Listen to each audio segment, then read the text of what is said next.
You never think your whole life can collapse from something as simple as a birthday gift. That's how this all started, with a damn DNA test. It was a silly thing. Really. One of those ancestry kits.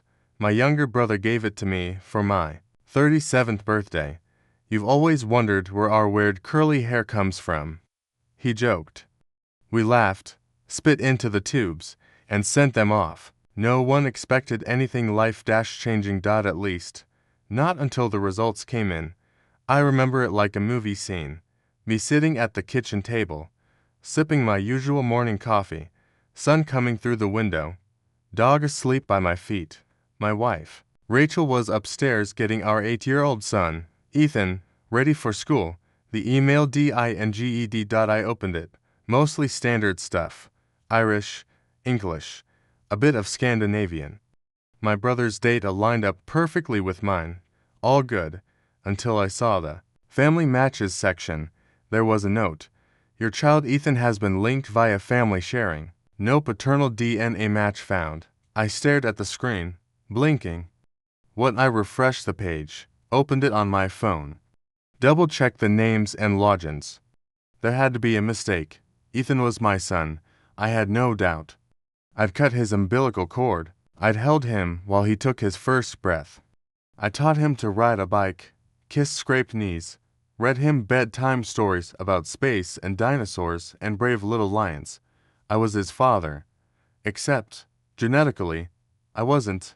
I didn't say anything to Rachel that morning. I drove Ethan to school like always, hugged him goodbye, told him I loved him. He ran off, backpack bouncing. My heart felt like it had fallen straight through the floor. That night, I sat Rachel down. Did you submit Ethan's DNA to that ancestry site? She looked up from her laptop slowly. I saw the blood drain from her face. Why? Because it says I'm not his biological father. Silence. Just that awful, stretching, gut-wrenching silence. And then, tears. But not the kind you can't control. These were careful tears, quiet ones, controlled, almost. Expected. She didn't deny it.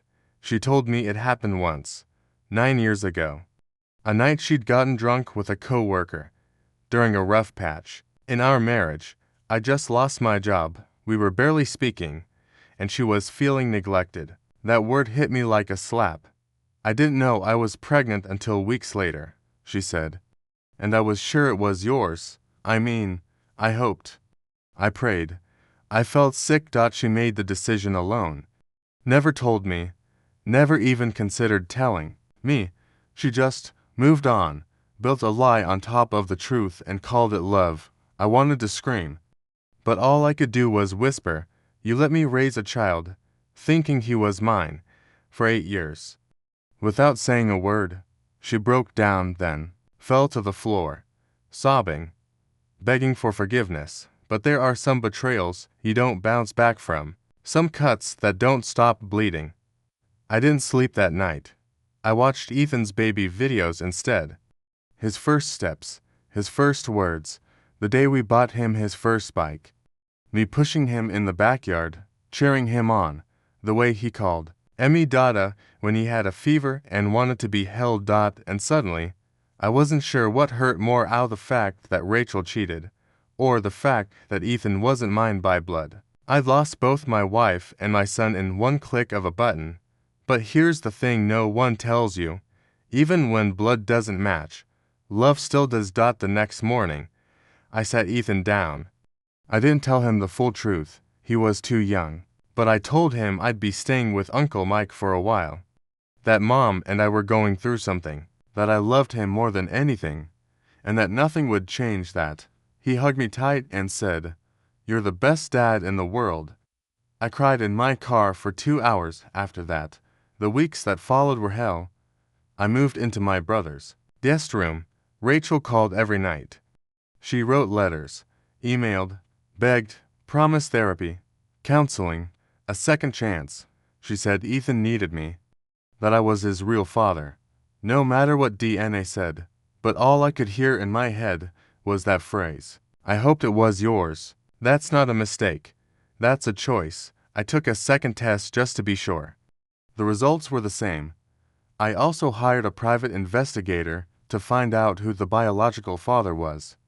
Turned out to be a guy named Marcus, the same co-worker Rachel had mentioned. Divorced, no kids, lived one city over. I debated whether to contact him, but decided against it. Not yet.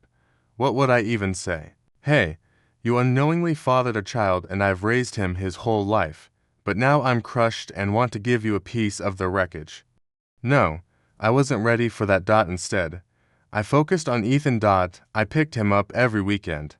We played soccer, watched movies, went hiking, and every time he looked at me with those wide eyes, I felt torn in half. Oh, half the father who raised him, half the man whose world was stolen, and still, I loved him, maybe even more fiercely than before.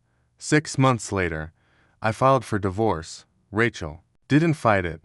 I think she knew she'd already lost me. She still begged, cried, tried to say that we were stronger than this, but it was too late. You can rebuild a broken house, but you can't rebuild one built on lies. The court granted us joint custody.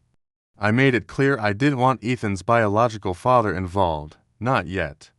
Not unless Ethan ever asked about it. Rachel agreed. We've remained civil since. For Ethan's sake. But we don't speak about the past. Now, it's been 2 years, Ethan's 10.